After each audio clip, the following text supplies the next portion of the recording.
welcome back to the channel, and welcome back to another video. You guys, it's like 20-something degrees out here, but that's not going to stop us, right? Poor E39, covered in dirt. Today, we're going to be working on the G87. Got a fun little install, easy install today, guys. We're going to be taking care of the fender liner rub that you get in this car. When you drop this car on springs and you put spacers on it with the factory wheels and tires, you will get rubbed. What happens is the tires end up hitting the front liner, the fender well liner, and yeah, just super annoying. But they have a little fix for it. It's really easy, and so that's what we're gonna do today. Let's turn this thing off.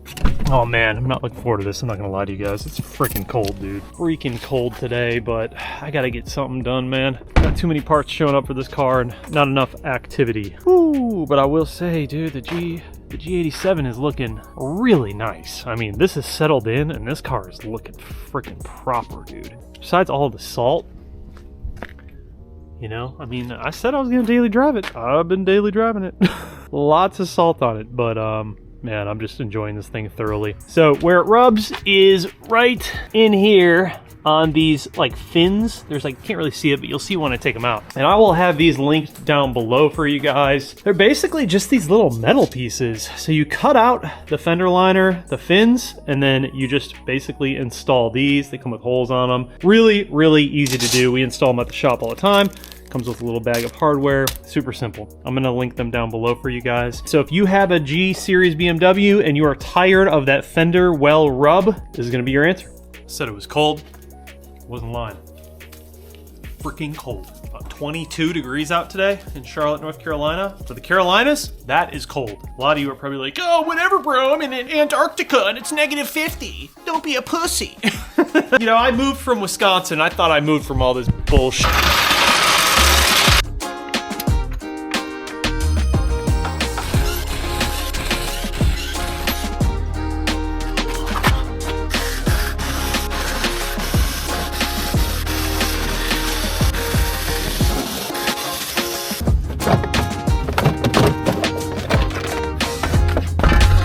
All right, so tons of shit in here. So all we have to do is cut out the fins and then put in the new piece. So to give you guys an idea of how this works, here is the liner, and it just sits on top of it like that. So you got a hole, 2 holes there, send a couple of holes through it, and then 2 spots over here, and it's just a bolt and nut, and that allows you to basically take out all of this in here, which is where right here typically it rubs. So you're eliminating this and you're giving yourself, you know, however many, like a ½ inch, ¼ inch of clearance. So basically the way to do it is you just have to cut out all these fins, but you obviously want to leave this all the way around. So you just want to cut the fin portion of it through there and get it as clean as you possibly can. And then, yeah, you'll be good. So let's start cutting. I'm just gonna use these guys to do it. And that'll at least get me to where I need to be, and then I can shave off anything that's left over.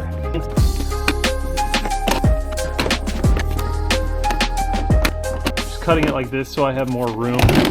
Let's get these out, and then I can get the entire piece out on the inside. There. So, get rid of that.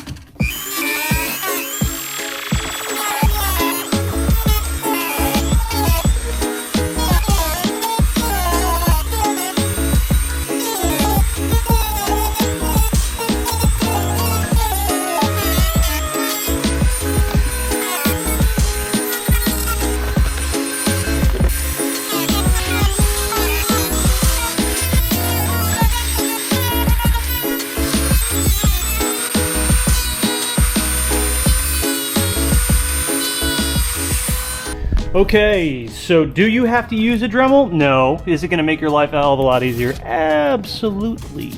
So this is what we got right here. And I went a little bit far right here, went a little bit far right there, but ultimately it doesn't matter. All you're trying to do is clear out the fins on the inside. You can make it look absolutely perfect if you want to, if you want to spend the time doing that, but of course you don't have to. All that matters is that it is gone, the fins are gone, the part that protrudes into there is gone, and we can easily place our new piece over this, just like that. See how simple that is, how easy that fits on there? So we'll drill 2 holes.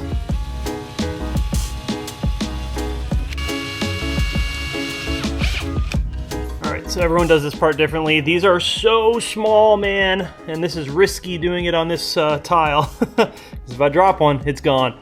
You can do this a few different ways. You can send it in from this side or the other side. I like to do it facing out like this because it's easier to get the nut onto this side. So with the liner out, I'm gonna send both screws through the back like that. So the idea is while these are on here like this, place this on and feed it through the holes like this.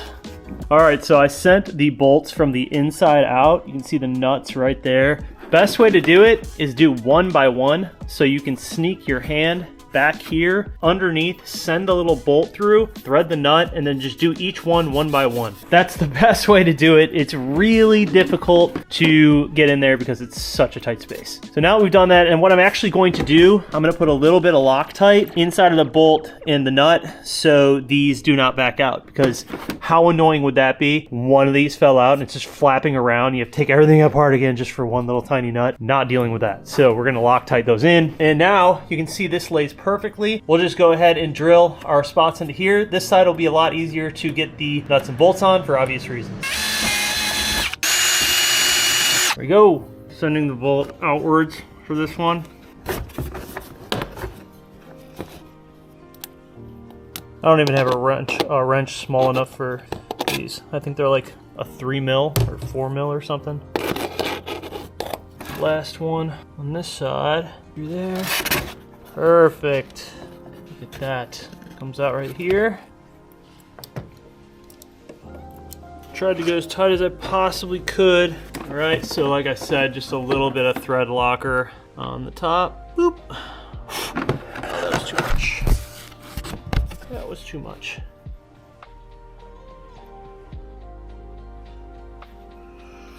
Just a dollop. So that will keep these from ever backing out. Last thing I want to deal with is that. All right, so there you go. Is it difficult? No. Does it take a little bit of finessing? Yes. But ultimately, pretty easy. Cool. Throw it back in the car.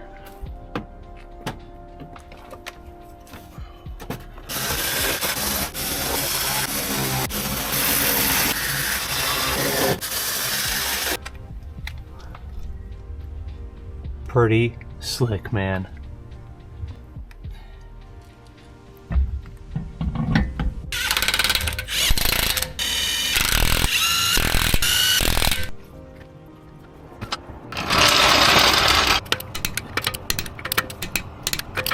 All right, now let's do this side.